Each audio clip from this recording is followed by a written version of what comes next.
ሄድ በእናትህ ስማዬ ልቆንስ ማለት ነው ሰሞኑን አዲስ አበባን ሙሉ የሚያንቀጠቀጥ ትርምስ ይፈጠራል ራስን አዘጋጀ ምንድነው ወረራ ነው የምን ወረራ ነው አንተ ለድለለው ብዬ ነው እጄ ላይ በጣም ብዙ ገዢዎች አሉ አራግፋቸው ሄሎ ካሌብ ዝና አሁን ላገኝ ይፈልጋሉ በሰላም ነው እቺ ላይ ያሉትን አራግፋቸው አያቲስም ያባትን ልገምት ኧረ እኔ ባገምችም ራሴ እነግርሻለሁ በቃ ተው መርዞ አሁን አራግፋቸው ሁሉን ስማ ሰሞኑን ማለት ነው አሪፍ ወንጀለኞች ይገባሉ ተብሏል በአንድ ነገር ታገዘኛለህ ተሰካች ዝም ብዬ ነው እንጂ የሚለክመው እኔ እኮ ቢያንስ አንድ ቀን እንኳን ከልብህ ይቀር በለኝ ሌላው ነገር እንኳን ቢቀር ጓደኛሞች እንኳን እኮ ከሆነም ብዬ ነበር ኮሚሽን ካለ እንችግራለን በቃ ከዘረፉ ትበላለህ ምንድነው አሁን ወደ ነብራ እየሄድኩ ነው አብረኛ ትሄድ እሺ ግን እዚህ አካባቢ ብዙም ማያውቃል እሱን አይቼ እሺ በቃ እንዴት ጉዳዩ ወደ ፌደራል ፖሊስ ሳይመራ አይቀርም ያ ፖሊስ በፍጥነት መወገድ አለበት እያልኩ ነበር ጓደኛዬ ነው ያልሽው እኔ እኮ አንቺን በደንብ አውቅሻለሁ አንቺ ጓደኝነትን መቼም አትፈልጊም ስለዚህ እኔ ለማዋሸት አትሞክሪ እሺ እሺ ካሌብ መጣ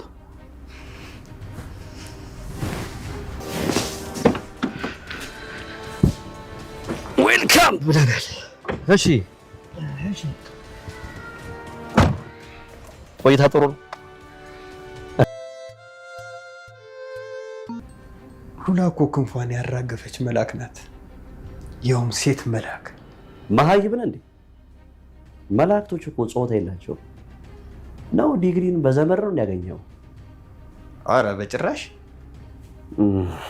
እሺ ሰላም የቻናል ቤተሰቦች በያላችሁበት የዓለም ዳርቻ ሰላማችሁ ብዝት ትርፍርፍ ይበልልኝ ነው ዛሬ በክፍል 124 ተመልሼ ከች ብዬላችኋለሁ ታዲያ አብራችሁ ስትቆዩ ለዚህ ቻናል ለስካና ቻናሉን ላይክ ሼር ሰብስክራይብ ማድረግ በፍጹም እንዳይረሳ አንዴ የደወል ምልክቷን ነካ አድርጋችሁ ቤተሰብ ይሁኑ እንግዲህ ክፍል 124 እና ዛሬ ሪአክት እናደርግበታለን ማለት ነው ወይዘሮ መሀሌት ስግጥ ብላ ቀጥላለች ማለት ነው እንግዲህ ዛሬም ድረስ ተስፋ አልቆረጠችም እንደሱ አይነት ተስፋ ስጠኝ ያስብላል እንግዲህ ከቅድስት ጋር ያለው ትንቅንቅም እንደቀጠለ ነው ሷም እንግዲህ ብሩክነን በማማለል ዛሬም ድረስ በእጅ ውስጥ አስገባለሁ ብላ እየደከመች ነው ማለት ነው በሌላ በኩል እንግዲህ ያ ሴሰኛ የሆነ ጠበቃ ከዝና እጅ ገብቷል ማለት ነው አላስቻለውም እንግዲህ ሉላ የዝና ሚስት መሆኗንም ረስቶ ሉላ ጣፋጭ ነች መላእክት ነች እያለ ሲዘባርቅ እንግዲህ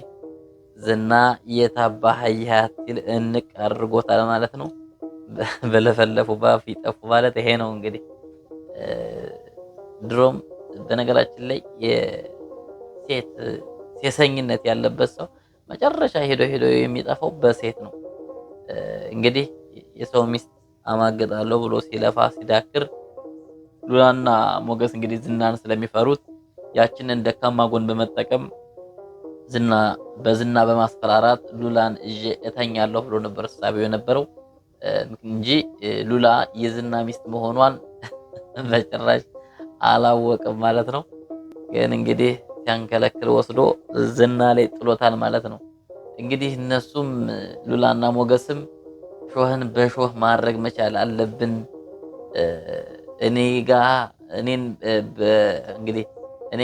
እኔን በማስገደድ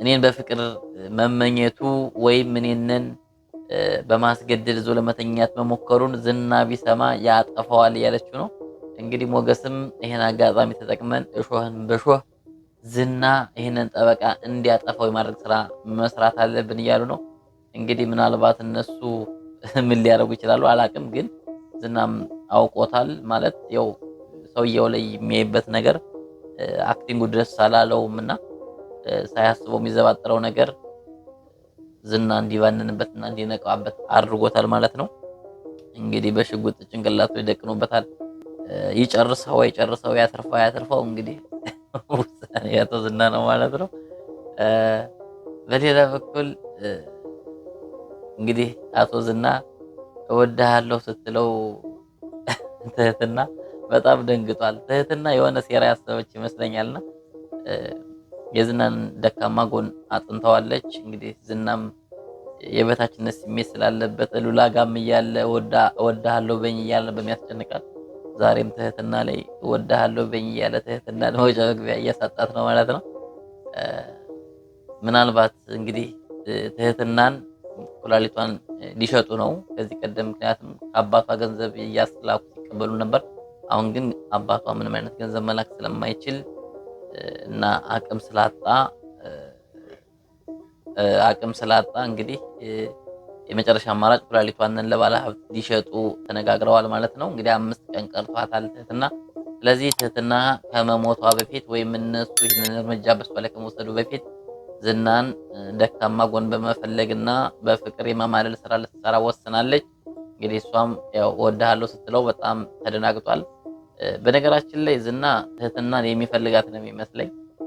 ነገር ግን ባህሪዋ እሱ እንዲቀርባት አትፈልግም ከዚህ ቀደምና ያ ነገሯ ብቻ ስለሚያበሳጨው ነው እንጂ።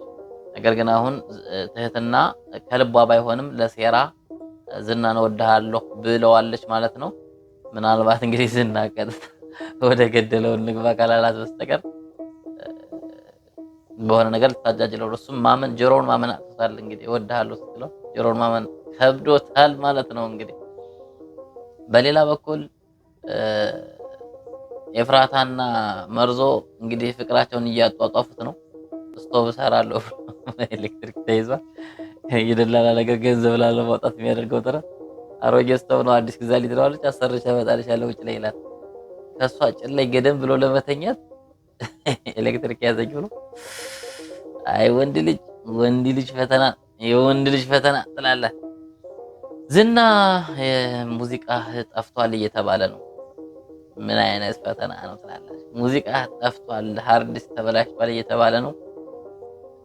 እግዚአብሔር ይርዳህ በሉት ዝናን። እንግዲህ በሌላ በኩል ቅድስት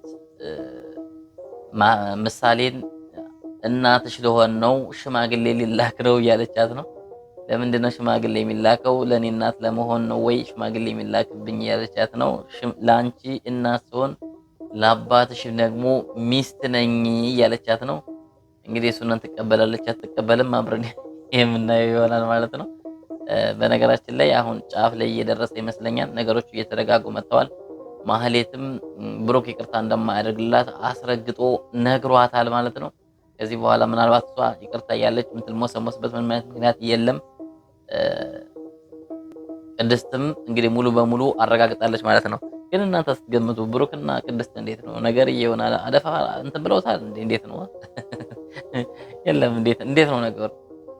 ታይ ቅድስት ተይኛ፣ ምን መክረሽን ስሚ፣ ታይ አትስጨው፣ ታይ ብሩክ በጣም አናዶናን፣ ታይ እንዳሰጨው፣ ታይ ሽማግሌ ላክ መጀመሪያ ብላችሁ ኮመንት ጻፉላትና ኤኒዌይስ ከዚህ በኋላ ጥሩ መስመር እየያዘ ይመስለኛል። ቀጣይ የምንጠብቀው ግን ብሩክና ቅድስት በፍቅር ተጣምረው የፍቅር ጉዞ የሚጀምሩበትን ነገሮች እንጠብቃለን። እንግዲህ ሞገስና ሉላም ነፃ የሚወጡበት ጊዜ የደረሰ ይመስላል። ምክንያቱም ይህን ጠበቃ ዝና እርምጃ ከወሰደበት ሰላም ይሆናል ማለት ነው። ግን እኔ የምጠብቀው ምንድነው ምናልባት ይህንን ጠበቃውንን ሌላ ተልኮ ሊሰጠው ይችላል። ከምገልህ ሌላ ተልኮ ያዝና አገኛቸው እነሱንን ሊለው ይችላል። እሱም ለገንዘብ እስከሆነ ድረስ እነሱንን ለማግኘት ሊሄድ ይችላል ብዬ አስባለሁ። በነፃ የሚሆን አገለግላለሁ በሚል በመቅረብ እነሱንን ለዝና አሳልፎ ለመስጠት ጥረት ሊያደርግ ይችላል ብዬ አስባለሁኝ ማለት ነው። ከዛ ውጭ ከመድብልና ከብሩክ ጋር እየሰራ ያለው ፖሊስ እንዲገደል የሚፈልጉት የዝና ሰዎች እነ ካሌብ ናቸው። እንዳያችሁት አንገናኝም፣ እዚህ በኋላ እኔን አታገኙኝ፣ በስልክ ነው የምንገናኘው ምናምን ብሏቸው ነበር እንዳያችሁት። ነገር ግን አንዳንዴ በአንዳንድ ተቋማት ውስጥ አብሮ የሚሰሩ የፖሊስ መርማሪዎች ራሱ አብሮ አንድ የፖሊስ ጓደኛ የሚሰራውን መረጃ በወዳጅነት በጥቅማ ጥቅም አሳልፈው ሊሰጡ ይችላሉና ስለዚህ ያንን ፖሊስ እነ ካሌብ ሊያስገድሉት እንግዲህ እየተቀጣጠሩ ነው እንዳያችኋቸው። ምክንያቱም ይሄ ፖሊስ ክስ እነ መድብልና እነ ብሩክ የከሰሱት ክስ የያዘው ፖሊስ የነዝናንና የነ ካሌብን ጉዳይ ጠንቅቆ የሚያውቅ ነው ማለት ነው። ስለዚህ አሸናፊ እንደሆኑም እየነገራቸው ነው። ሌላውም ደግሞ ያው በቅርበት እንግዲህ ማህሌት ማብራ ስለነበረች ምስክርነት ላይ ትወጣለች። እሷ ከመሰከረችና እነዝና ከታሰሩ ሁሉ ነገሩ ፍጻሜውን ያገኛል ማለት ነው። ከዛም በኋላ እንግዲህ ቅድስትም የቤቱ እማወራ ትሆናለች። ወይዘሮ ማህሌትም ከዚህ ቤት ትወጣለች። እንግዲህ ምሳሌም እናት ታገኛለች ማለት ነው። የሚጠናቀቀው በዚህ ነው ብለን ታስባለን። ከዛ ውጭ ግን ምናልባት ትህትና እና ዝና ወደ ፍቅር ሊያመሩ ይችላሉ ወይስ ቆርጦባት ጉዳዩን ወይስ በታገተችበት ቦታ ምናልባት ዝናንን ፖሊስ ከያዘው ትህትና ነፃ ልትወጣ ትችላለች የሚለው ጉዳይ ላይ እንግዲህ በጉጉት የምንጠብቀው ይሆናል ማለት ነው። እስኪ እናንተ ግምታችሁን አስቀምጡ። ምንድነው ጠበቃው በመያዙ ምን አይነት ስሜት ተሰማችሁ? ልክ እንደ ሴት እህት ሉላን እንደዛ ሲያሰቃይ የነበረ ሰው ዞሮ ዝና እጁ ላይ በመውደቁ ምን ተሰማችሁ በሚለው ጉዳይ ላይ ሐሳብ አስተያየታችሁን ስጡ። በተረፈ ብሩክና ሉላ ነፃ ይውጡ፣ ትህትና ትለቀቅ የሚለውን በኮመንት መስጫው ስር ላይ ያስቀመጣችሁ በያላችሁበት የዓለም ዳርቻ ሁሉ ሰላማችሁ እንዲበዛ እኔም እየተመኘው የዛሬ ቪዲዮዬን በዚህ ጨረስኩኝ። ሰላም።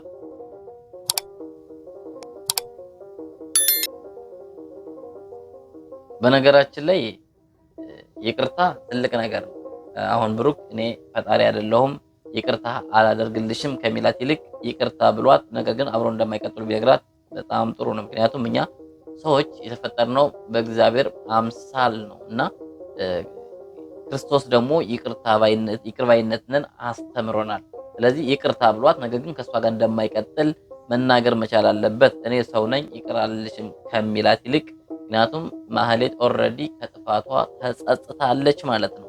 ስለዚህ ብሩክ ይቅርታ አድርጎ ሊሸኛት ይገባል ለማለት እንወዳለን። ለዛሬ ያዝኩላችሁ ፕሮግራም ይሄን ይመስል ነበር። ቀጣይ ቪዲዮ እስከምንገናኝ ድረስ በያላችሁ በሰላም ዳርቻ ሰላማችሁ እንዲበዛ ተመኘሁኝ። ባይ ባይ።